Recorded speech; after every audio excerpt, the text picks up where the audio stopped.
Այո, ճիշտ չեն արել, ատեստավորումը իրանք վերցրել են, որ սպան պետք է ինչ-որ ֆիզիկական կարևորություն ցույց տա եւ այլը ու հաշվի չեն առնում այդ սպայի կատարված աշխատանքները, տարիքը եւ փորձը ձեռք բերված զինված ուժերում փորձը։ Մեր, չգիտեմ, որոշումները չի, առաջվա որոշումները, որը եղել է ոնց են ատեստավորել սպայական կազմը գնացել է կուրսեր, այդ սպաները ով պիտի ատեստավորվի, անցել են կուրսեր, հանձնել են քննություն, նշանակվել են, ով անցել է, նշանակվել է ավելի բարձր պաշտոնյա, ու ավելի բարձր պաշտոնում ապահովել են ավելի բարձր աշխատավարձ։ Սա է ձևը, ոչ թե բոլորին պայման պետք է հարցնենք, չգիտեմ, այն հարցերը, որը բանակի հետ էլ կապ չունի, այդ մարդկանց փորձի հետ կապ չունի։ Սպան էլիտա է յուրաքանչյուր ժողովրդի համար։ Սպան պետք է պահպանել, խնայել, չգիտեմ, սիրել, եթե ուզում եք։ Ու իր ժողովուրդը պիտի սիրի իր սպային, պիտի հարգի իր սպային։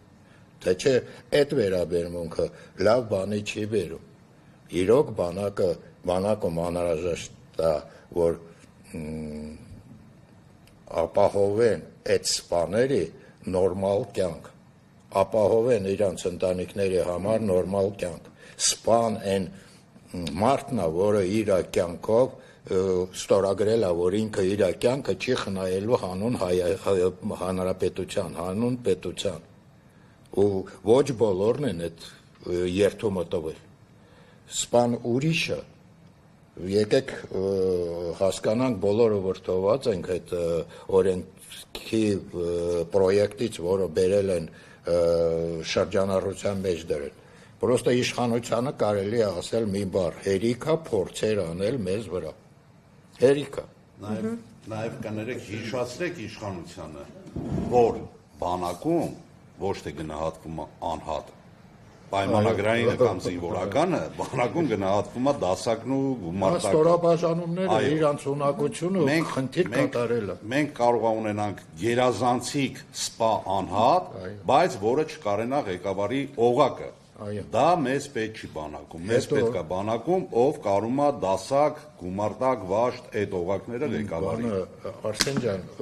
խնդիրը հետևյալն է, բանակում չի կարելի կադրային, ռուսերին ասում են չեխարդա անել,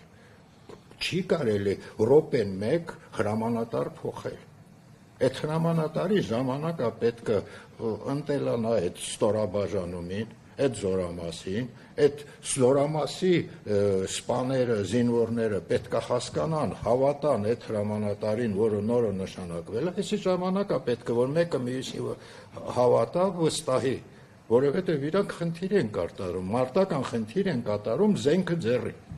Ու իրար պետք է հավատան, մեկը մյուսին պետք է վստահի։ Ու դրան համար ժամանակը չի կարելի րոպե մեկ հրամանատար փոխել, չգիտեմ, ինչ կոնյունկտուրայի հելնելով։ Էսի վտանգ է, սա քանդում է բանակը։ Ու 44 օրվա պատերազմից առաջ մենք 2 տարում տեսանք ինչ կադրային փոփոխություն էր կատարվում մեր բանակում։ Իհարկե բանակը վիճակի չէր լինի կռվելու։ Չէր լինի, որովհետև սպան նոր է նշանակվել։ Այդ զորամասի հրամանատարը նոր է նշանակվել։ Ինքը սկի իր մարտական խնդիրը չի։ Այո, չի հասցրել ուսումնասիրի, չի հասցրել ծանոթանա ազնագազմի հետ, ունակությունները իմանա, ով ինչ կարա անի։ Սա լուրջ է, սա բանակի հետ վերաբերվում են որպես սեփական երեխայի հետ։ Էսի պետք է տենց վերաբերվի։